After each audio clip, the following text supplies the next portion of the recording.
똑같은 언론계의 잘못된 관행에 관련된 소식입니다. 예. 어떤 일이 있었냐면은, 이거 약간 유명해져가지고 이미 많은 분들이 알고 계실 수도 있는데, 어제 이낙연 국무총리가 프레스센터에서 열린 관훈클럽 초청 토론회, 이게 이제 관훈클럽의 특성상 이제 기자들이 엄청 많이 왔어요. 그래서 기자들이 초청을 해서 이제 국무총리에게 현안 관련해서 어떤 본인의 정부의 어떤 입장 이런 걸 듣는 시간이거든요. 그래서 이낙연 총리가 참석을 했는데 이낙연 총리가 워낙 말씀을 잘하시잖아요. 그 어떤 야당 의원들의 공격도 거의 뭐 먹히지 않는 달변의 소유자시고 또 언론인 출신이기 때문에 더 이제 주목을 받은 바가 있는데 어제 또 이낙연 총리의 촌철 살인으로 인해서 기자들이 굉장히 많았는데 일종의 쓴웃음을 지었다고 합니다. 웃음바다가 됐다 그래요. 이게 어떤 일이냐면은 기자들이 굉장히 많이 이렇게 조금 곤란한 질문 이런 걸 많이 던지잖아요. 그래서 일부 기자들이 이 지금 현재 정부가 진행하고 있는 적폐청산에 대해서 질문이 좀 많이 나온 모양이에요. 네.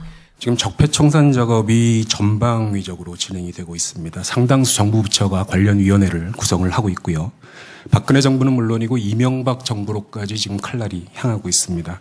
야당에서는 이게 정치보복이다, 한풀이다 이런 지금 반발을 하고 있는데 이거 어떻게 생각하시는지 과연 적폐청산하고 정치보복을 가르는 그런 기준이 뭐라고 보시는지 궁금합니다. 예, 우선은요. 지금 벌어지고 있는 그리고 언론들이 즐겨 다루는 굵직한 수사가 크게 보면 두 가지일 겁니다. 국정농단 사태에서 파급된 여러 가지 수사들이 한 줄기가 있고요. 또 하나는 이른바 댓글 사건이 이명박 정부 때 벌어진 일들입니다. 그런데 국정농단 이건 댓글 사건이건 문재인 정부가 기획했던 게 아니지 않습니까? 국정농단은 작년 탄핵 이전부터 이미 드러나 있던 것이고 그 수사 과정이 아직도 진행되고 있다 이렇게 보는 것이 정당할 것이고요.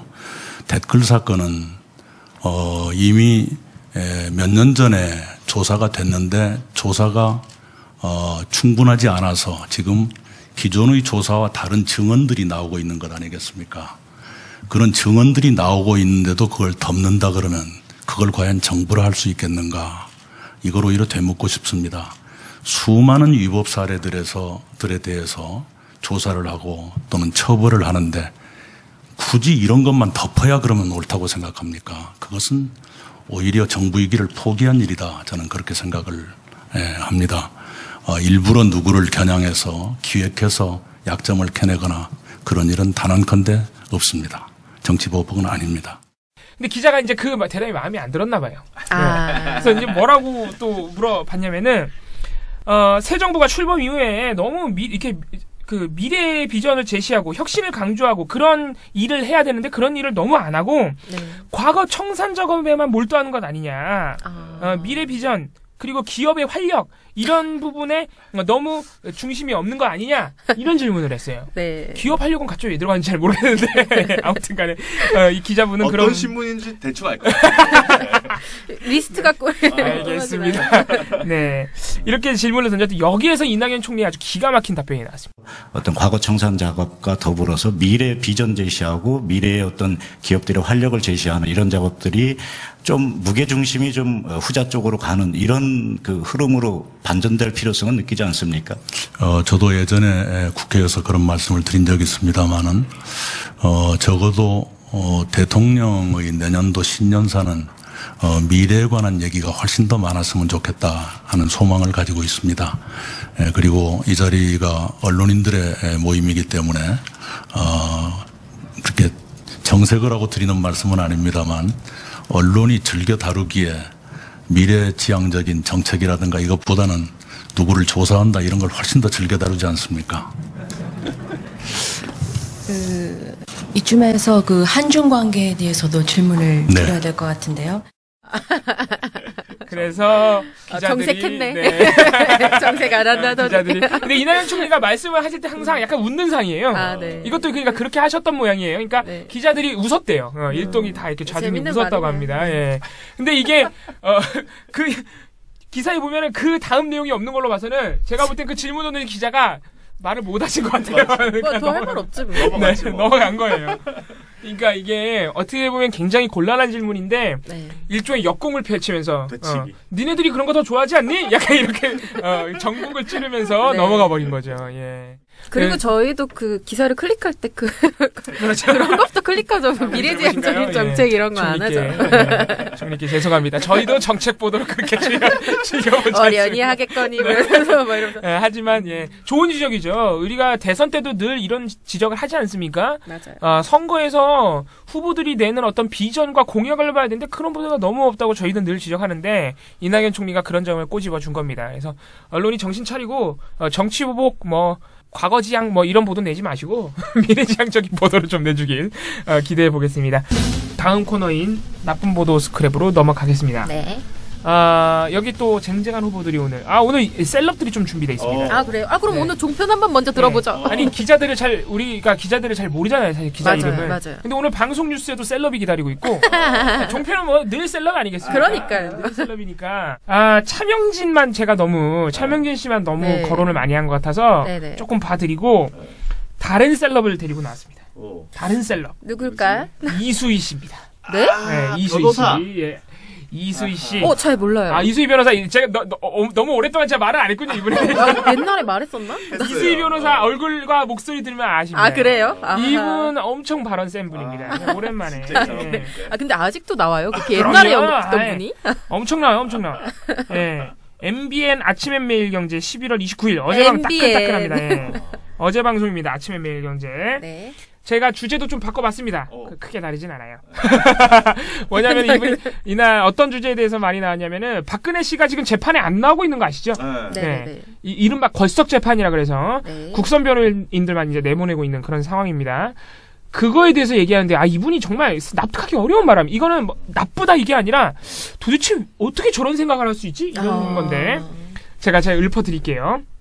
그러니까 이제 개인 박근혜, 피고인으로서의 박근혜와 정치인 박근혜는 많이 다르다는 거죠. 저는 지금 남아있는 건 정치인 박근혜로서의 앞날에 대한 그 플랜이라고 생각이 들고, 여기에 재판에 성실히 임해서 몇 년 낮게 받으면 그게 무슨 의미가 있냐는 거죠. 지금 박 전 대통령이 원하는 거는 걸석 재판으로 유죄가 났을 때 그 유죄의 그 정통성을 계속 그 선고의 그 정통성을 계속 흔들 수 있다는 거죠. 그거를 바라는 거지 지금 몇 년 더 적고 많고는 의미가 없다는 거예요. 어차피 너무 앞서가는지 모르겠습니다만 박 전 대통령에 대해서는 사면을 안 할 수가 없는 거거든요. 이게 여론이 또 어떻게 그 급변을 할지는 모르지만 그래도 전직 대통령을 계속 수용 생활을 하게 한다는 거는 굉장히 정치권으로서는 굉장히 부담스러운 거란 말이에요. 그러면은 사면이 예정되어 있다라고 했을 때. 왜요? 몰라요, 갑자기.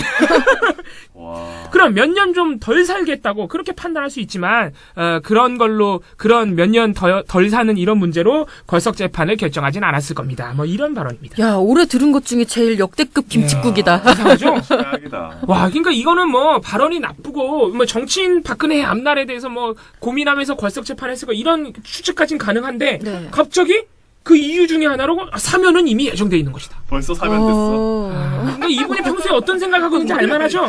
너무 행복회로 돌리는데? 대박이죠. 원래 저는 MBC 김세희 기자, 셀럽 김세희 기자의 기사를 좀 다뤄볼까 했는데요. 네. 마음이 바뀌었습니다. 안타깝다. 마음이 바뀌었습니다. 왜냐면 더 셀럽인 전원책 앵커가 뭐야 이게? 어제 전원책이 오늘 이 사람 코너에서 민주노총을 다뤘거든요. 대박이군요. 요걸 좀 차라리 하겠다. 혹시 건설노조 나오나요? 네, 그렇습니다. 네, 그래서 연관성도 좀 있고 하니까 요걸로 한번 해보겠습니다. 세다. 네. 기대된다. 자, 요 코너 전원책 앵커의 발언 요 말로 시작됩니다. 한국에선 민노총보다 힘센 조직이 없다.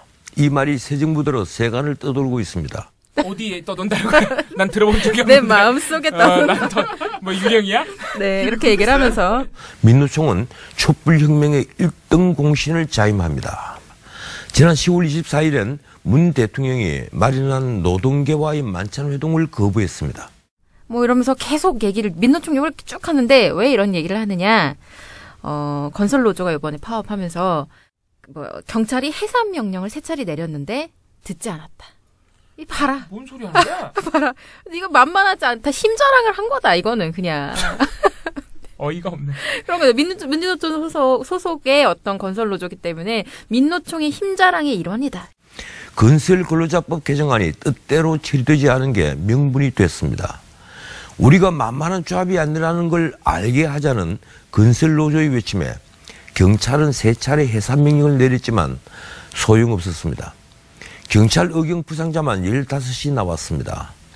솔직히 경찰은 무기력할 뿐 아니라 눈치 보기에 바빴습니다. 이 바람에 차 안에서 발을 동동 굴렸던 시민은 얼마나 많았겠습니까? 놀라운 건 여당 원내대표의 말입니다. 국회가 추운 날씨에 모인 건설 노동자들의 간절한 바람을 저버렸다. 자신들의 이익을 위해서 다른 사람들의 권리를 무시할 수 있다는 생각은 오만입니다. 조직되지 않은 시민들의 권리도 중요하다는 걸 알았으면 합니다. 이러면서 마무리됩니다.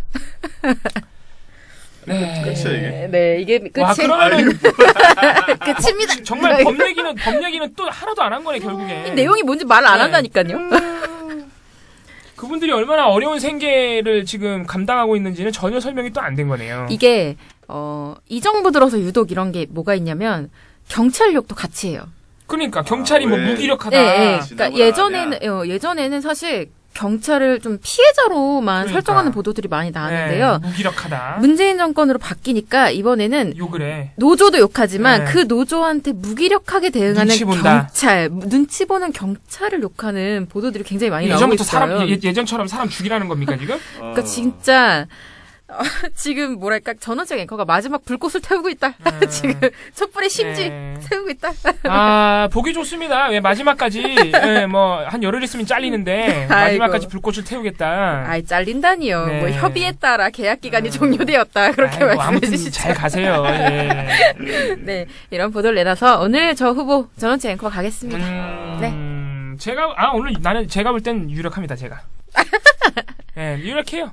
박근혜 사면 최경환 배달 사고 요 정도는 오늘 수위가 다들 그리 높지 않아요. 민노총보다 힘센 조직이 없다. 이거 재밌는데? 아니 배달 사고보다 저게 빵 터집니까? 아니 그렇잖아요. 민노총보다 힘센 조직이 없다는 게 얼마나 웃겨. 진짜 코미디인데? 나는 민노총이 요즘 제일 안 됐던데 동네 무기여서. 너무 여기저기서 치고 욕먹고 정말 고생하셨는데 너무. 자신들의 이익을 위해 다른 사람들의 권리를 무시할 수 있다는 생각은 오만입니다. 아 대박 그런 말도 했어요? 그건 아저씨 생각이지. 아 정말. 아니 지금 전원책 씨가 지금 민주노총